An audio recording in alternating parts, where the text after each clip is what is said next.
विजय रूपानी गुजरात के पूर्व मुख्यमंत्री लंदन जा रहे थे अपनी बेटी से मिलने। खुशबू राजपुरोहित जिनकी इसी साल जनवरी में मनफूल सिंह से शादी हुई थी जो लंदन में पढ़ रहे थे। शादी के बाद पहली बार खुशबू अपने पति से मिलने लंदन जा रही थी। डॉक्टर कोमी व्यास उदयपुर की एक मशहूर डॉक्टर अपनी फैमिली के साथ हमेशा के लिए लंदन शिफ्ट हो रही थी। इन तीनों नामों ने 242 लोगों के साथ एयर इंडिया की फ्लाइट नंबर AI 171 बोर्ड करी थी।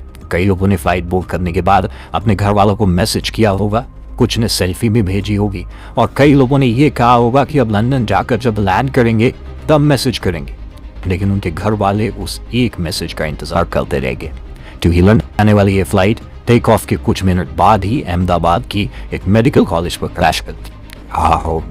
फ्लाइट में 242 पैसेंजर्स थे, जिनमें 53 ब्रिटिश नागरिक, 7 पुर्तगाल के नागरिक, 1 कैनेडियन नागरिक और बाकी भारतीय। अहमदाबाद पुलिस के कल शाम के बयान के हिसाब से 204 यात्रियों की मौत हो चुकी है, उनकी बॉडी भी रिकवर कर ली गई है। ग्राउंड पर हुई कैजुअलिटी को काउंट करें तो ये आंकड़ा 294 तक पहुंच जाता है। 41 लोगों का अस्पताल में इलाज चल रहा है। ये 41 लोग प्लेन के यात्री हैं या फिर उस मेडिकल हॉस्टल के छात्र हैं, इस बात पर अभी कोई क्लैरिटी आई नहीं। शुरू में तो ऐसी खबरें भी आई कि प्लेन क्रैश में जितने लोग प्लेन में थे, फ्लाइट में थे, उनमें से किसी की भी जान नहीं बची। लेकिन एक ब्रिटिश नागरिक जिनका नाम रमेश कुमार है, इंडियन ओरिजिन के है, इस फ्लाइट के अकेले सर्वाइवर। रमेश को 11A सीट असाइन करी गई थी जो कि इमरजेंसी एग्जिट के करीब थी। सोर्सेज के हिसाब से जब प्लेन क्रैश हुआ और धीमा होने लगा तो उन्होंने इमरजेंसी एग्जिट खोलकर जंप किया, जिसकी वजह से उनकी जान बची। लेकिन आखिर यह हादसा हुआ कैसे, जिम्मेदारी किसकी है, कौन लेगा, आज की वीडियो में इसी पर बात करें। एयर इंडिया की फ्लाइट नंबर 171 जिसका एयरक्राफ्ट बोइंग 787 जिसको ड्रीम लाइनर भी कहा जाता है, उसमें लंदन के लिए अहमदाबाद के सरदार वल्लभ भाई अंतर्राष्ट्रीय हवाई अड्डे से उड़ान भरी। फ्लाइट रडार 24 एक वेबसाइट है दोस्तों जो दुनिया भर की फ्लाइट्स को ट्रैक करती है। उसके हिसाब से प्लेन के सिग्नल टेक ऑफ के कुछ ही सेकंड बाद ही मिलने बंद हो गए थे। जमीन से 625 फीट की ऊंचाई तक उड़ान भरने के बाद अचानक से प्लेन नीचे आने लगा, जिसको एविएशन की भाषा में डिसेंड या सिंक होना कहते हैं। और दोपहर 1:38 पर अहमदाबाद के एक रिहायशी इलाके मेघानी नगर में एक ऐसी बिल्डिंग पर यह प्लेन क्रैश कर गया जहां पर लोकल डॉक्टर्स है।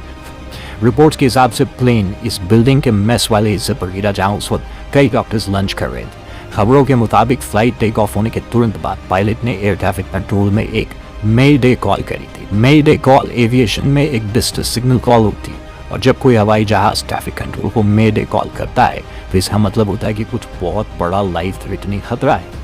1920 में शुरू हुई ये प्रैक्टिस आज एक व्यूएबल प्रोटोकॉल है जिसका इस्तेमाल कल एयर इंडिया के पायलट ने प्लेन टेक ऑफ होने के कुछ ही सेकेंड बाद किया। लेकिन जब एयर ट्रैफिक कंट्रोल ने उस कॉल का जवाब दिया तो बदले में एयरक्राफ्ट से कोई भी जवाब नहीं आया और थोड़ी देर बाद आग और धुएं का गुबार अहमदाबाद के आसमान में छन।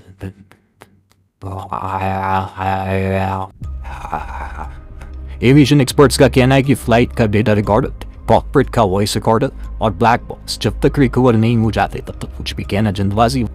विजुअल के हिसाब से प्लेन सिंक हुआ और मिड एयर तो कोई भी एक्सप्लोजन नहीं हुआ है। प्लेन सिंक होने की वजह इंजन मालफंक्शन हो सकता है, लेकिन एविएशन एक्सपर्ट्स के हिसाब से एक प्लेन में 2 इंजन होते हैं और दोनों इंजन एक साथ फेल हो जाएं, ऐसा होने की संभावना 1 in a billion होती है, वो भी टेक ऑफ के 1 मिनट के अंदर अंदर।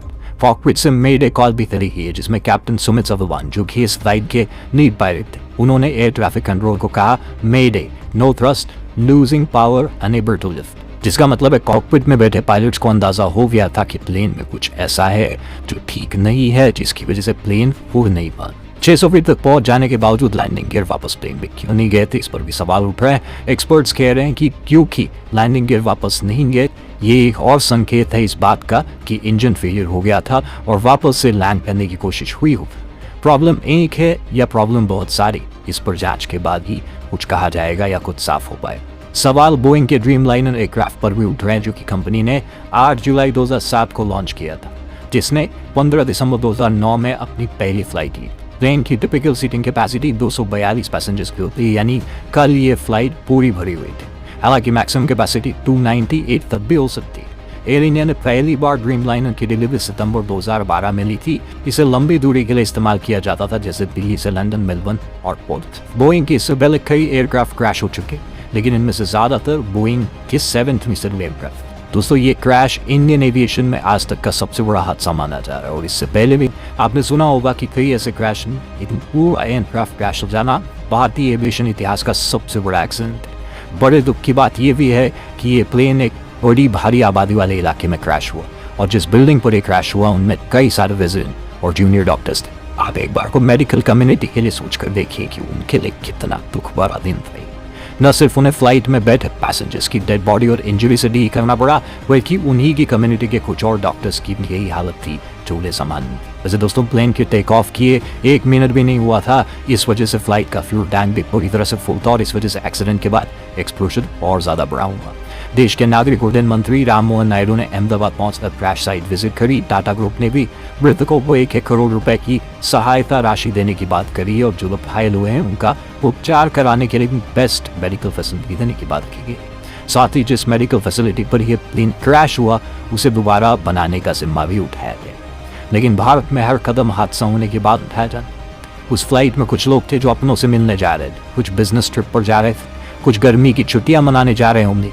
लेकिन अफसोस कि उनके घर वालों तक फोन ही उनके न आने की बुरी खबर पहुंची।